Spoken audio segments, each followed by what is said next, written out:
ओम श्री शक्ति नमः। ओम श्री शक्ति नमः। ओम श्री शक्ति नमः। अथ द्वादशो अध्याय। समस्त देवताओं के तेज से भगवती महिषमर्दिनी का प्राकट्य, उनके द्वारा महिषासुर का वध, शुंभ निशुंभ का अत्याचार और देवी द्वारा चंड मुंड सहित शुंभ निशुंभ का वध। मुनि बोले एक बार महिष के गर्भ से उत्पन्न महाबली मान बलशाली तथा पराक्रमी महिषासुर सभी देवताओं को पराजित करके संपूर्ण जगत का स्वामी हो गया। वह महान असुर समस्त लोकपालों के अधिकारों को बलपूर्वक छीन कर तीनों लोकों के अद्भुत ऐश्वर्य को भोग करने लगा। सभी देवता उसे पराजित होकर स्वर्ग से निष्कासित कर देंगे। तब बचाए हुए ब्रह्माजी को आगे करके उस उत्तम लोक में पहुंचे जहाँ देवादिदेव भगवान विष्णु तथा शिव विराजमान थे। वे उस दुरात्मा महिषासुर का बताने लगे। हे देवेश्वर, बल वीर्य तथा मद से उन्मत्त वह महिषासुर नामक दुष्ट दैत्य सभी देवताओं के लोगों को शीघ्र जीत कर उन पर स्वयं शासन कर रहा है। ये हे असुरों का नाश करने वाले, आप दोनों शीघ्र ही उस महिषासुर के वध का कोई उपाय सोचिए। तब देवताओं की यह दुख भरी वाणी सुनकर वे भगवान विष्णु, शिव तथा पंचयोनि ब्रह्मा अत्यधिक कुपित हो उठे। हे महीपते, इस प्रकार कुपित उन भगवान विष्णु के मुख से हजारों सूर्यों की कांति के समान दिव्य तेज उत्पन्न हुआ। इसके पश्चात क्रम से इंद्र आदि सभी देवताओं के शरीर से उन देवादीपों को पसंद करता हुआ तेज निकला। शिव के शरीर से जो तेज निकला उससे मुख बना। यमराज के तेज से केश बने तथा विष्णु के तेज से पूजाएं बनी। हे पूर्व चंद्रमा के तेज से दोनों स्तन हुए। इंद्र के तेज से कटि प्रदेश, वरुण के तेज से चंगा और उरु उत्पन्न हुए। पृथ्वी के तेज से दोनों नीतम, ब्रह्मा के तेज से दोनों शरण, सूर्य के तेज से पैरों की अंगुलियां और वसुओं के तेज से हाथों की अंगुलियां निर्मित हुई।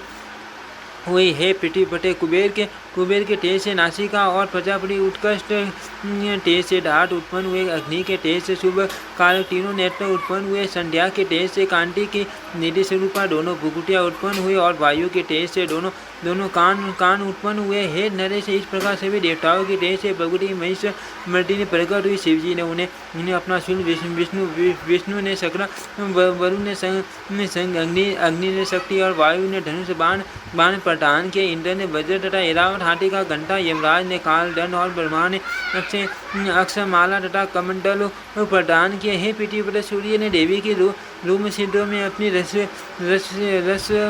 रश्मि मालाओं का संचार किया।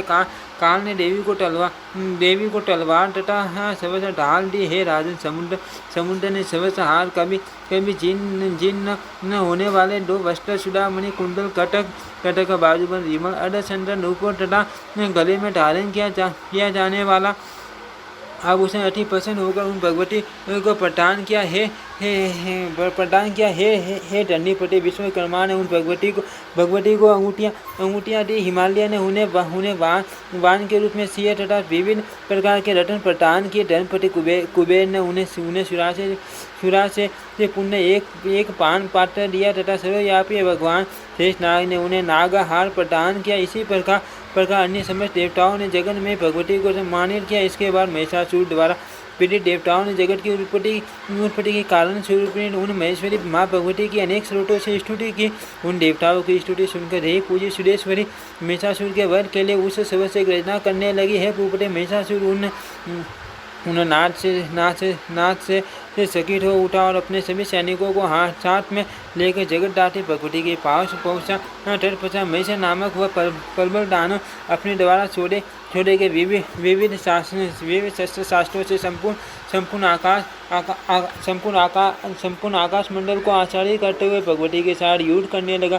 प्रधान सेनापति शिशुर के अतिरिक्त दुर्मुख, भास्कर, ताम्र तथा विडाल वदन इन सभी से तथा संग्राम में यमराज के पाटे भयंकर अन्य असंख्य युद्धाओं से वह दानव से पराक्रमी महिषासुर घिरा हुआ था। तदंतर क्रोध से लाल आंखों वाली उन जगन मोहिनी भगवती ने युद्ध भूमि में महिषासुर के अधीनस्थ मुख्य योद्धाओं को मार डाला। उन योद्धाओं के मारे जाने के अनंतर परम मायावी वह महिषासुर क्रोध से मूर्छित होकर देवी के समक्ष शीघ्रता से आ खड़ा हुआ।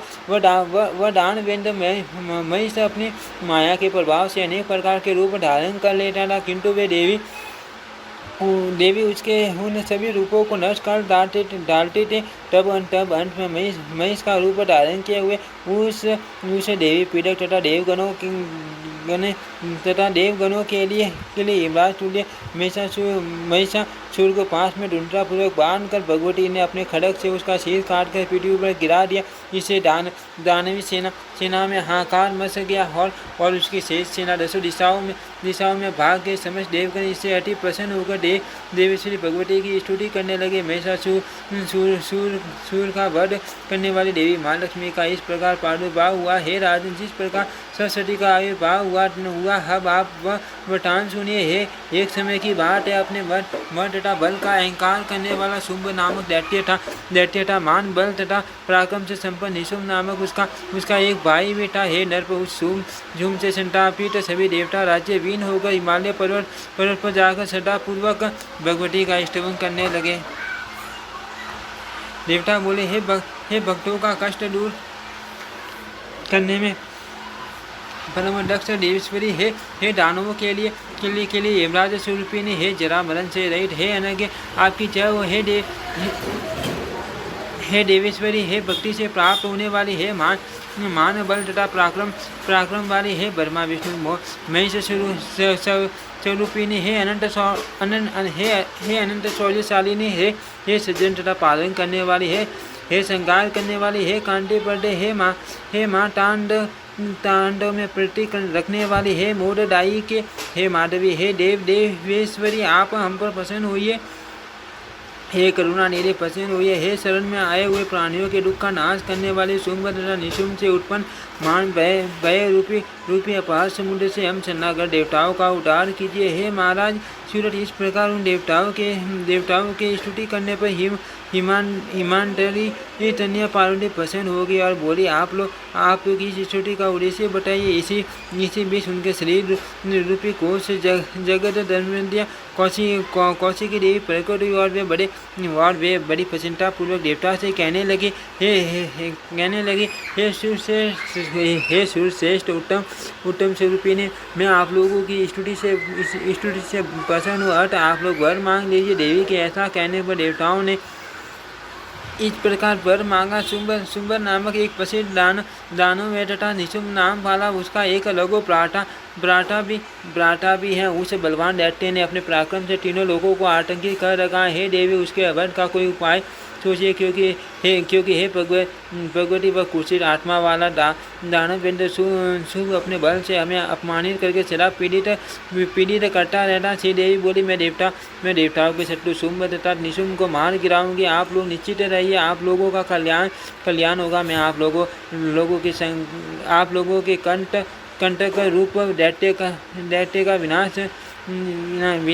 विनाश अभी करते हो। इंद्र से सभी देवताओं से ऐसा कहकर करुणामयी देवेश्वरी उन देवताओं के देखते देखते शीघ्र ही अंतर ध्यान हो गई। तत्पश्चात सभी देवता हसित होकर सुमेरु पर्वत की सुंदर कंडरा में चले गए। इंद्र शुंभ निशुंभ के चंड मुंड नामक 2 सेवकों ने उन्हें देवी को देख लिया। तब उन दोनों चंडमुंड नाम वाले दानव सेवकों ने संपूर्ण लोगों को मोहित करने वाली सर्वांग सुंदरी भगवती को देखकर अपने राजा शुंभ के पास आकर उससे कहा, हे देव, हे समस्त असुरों में श्रेष्ठ, हे रत्नों का भोग करने योग्य, हे मान प्रदान करने वाले, हे शत्रु दलन, हम दोनों ने अभी एक अद्वितीय कामिनी देखी है। उसके साथ भोग करने योग्य एकमात्र आप ही हैं। अतः इसी समय सुंदर अंगों वाली उस स्त्री को ले आई और सुखपूर्वक उसका भोग कीजिए। जैसी मनोर वह स्त्री है, वैसा न कोई असुर नारी है, न गंधर्व नारी, न दानव नारी, न मानव नारी और न तो कोई देव नारी है। इस प्रकार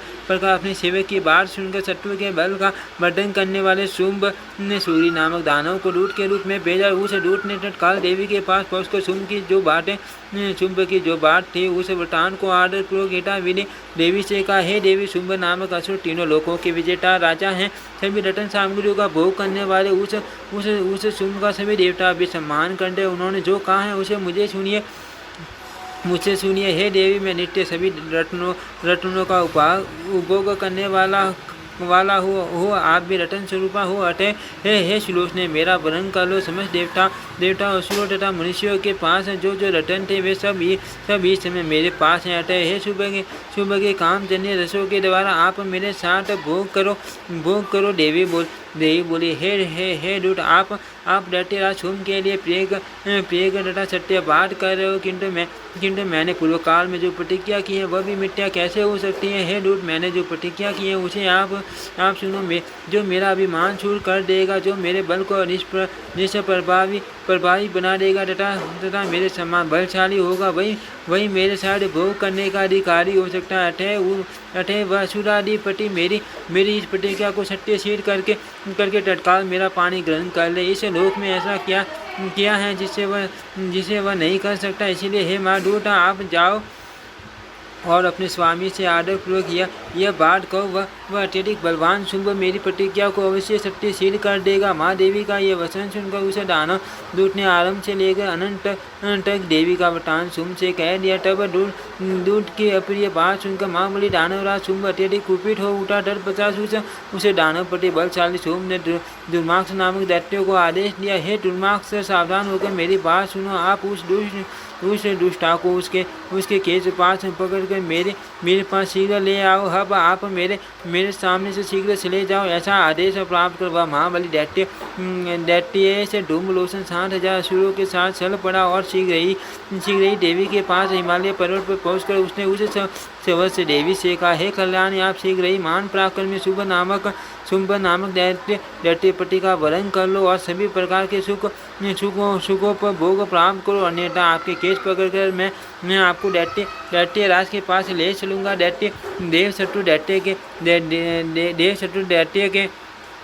देवशत्रु दैत्य के ऐसा कहने पर उन भगवती ने कहा, हे महाबली दैत्य, ये जो आप बोल रहे हैं वह तो ठीक है, किंतु यह बताओ कि आपके राजा शुंभासुर तथा आप मेरा क्या कर लोगे।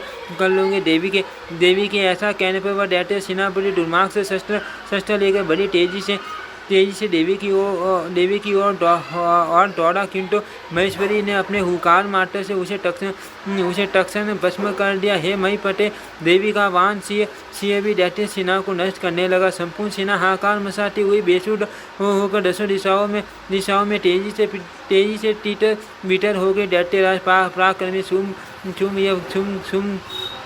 यह वरदान सुनकर बड़ा कुपित हुआ और अत्यंत क्रोधपूर्वक उसकी भौहें टेढ़ी हो गई। उस प्रतापी दैत्यराज ने कुपावृष्टि होकर कमल चंड मुंड तथा रक्तबीज नामक दैत्यों को भेजा। वे तीनों बलशाली क्रूर दैत्य वहां जाकर बलपूर्वक देवी को पकड़ने का यत्न करने लगे। तब मंडोत्मन होकर जगदम्बा शूल लेकर वेग पूर्वक उनकी ओर दौड़ी और उन्होंने उन्हें धराशायी कर दिया। उन तीनों दैत्यों को सेना से मारा गया सुनकर दानवराज शुंभ और निशुंभ तेजी से वहां आ पहुंचे। देवी के साथ भयंकर युद्ध करने के अनंतर वे दोनों असुर उनके अधीन हो गए और अंत में उनके द्वारा मार डाले गए। तत्पश्चात दैत्य से शुंभ का वध करके वे साक्षात वागीश्वरी माँ जगन में सरस्वती भगवती माँ लक्ष्मी की पार्टी देवताओं के द्वारा स्तुत हुई। हे राजे, इस प्रकार मैंने आपसे क्रमश काली माँ लक्ष्मी तथा सरस्वती के अत्यंत सुंदर प्रादुर्भाव का वर्णन कर दिया। वे परमा परमेश्वरी भगवती समस्त जगत की रचना करती हैं और वे देवी पालन तथा संहार कार्य भी संपादित करती हैं। हे राजन, आप सांसारिक मोह को दूर करने वाली उन्हीं पूज्यतमा महामाया देवेश्वरी का आश्रय लीजिए, वे ही आपका कार्य सिद्ध करेगी। श्री नारायण बोले मुनि सिमिरा की यह परम सुंदर बाट सुनकर राजा सूरज सभी वांछित फल प्रदान करने वाली भगवती की शरण में गए। निरार रहते हुए एकाग्रसित होकर स्वयं आत्मा वाले वे राजा सूरज तन मनस्क होकर देवी की पार्टी मूर्ति की पट्टी पूर्वक पूजा करने लगे। पूजा की समाप्ति पर उन्होंने देवी को अपने शरीर के रक्त से बलि प्रदान की। तब दया में जगन माता देवेश्वरी प्रसन्न होकर उनके समक्ष प्रकट हो गई और कहने लगी, वर मांगो। इस पर उन राजा सूरज ने महेश्वरी से अपने मोह का नाश करने वाले उत्तम ज्ञान तथा निष्कंटक राज्य की याचना की। देवी बोली, हे राजन, मैं आपको वर प्रदान करती हूँ कि इस जन्म में आपको निष्कंटक राज्य तथा मोह का नाश करने वाला ज्ञान प्राप्त होगा। हे भूपाल, अब आप अपने दूसरे जन्म के विषय में सुनिए। आप उस जन्म में सूर्य के अंश से जन्म लेकर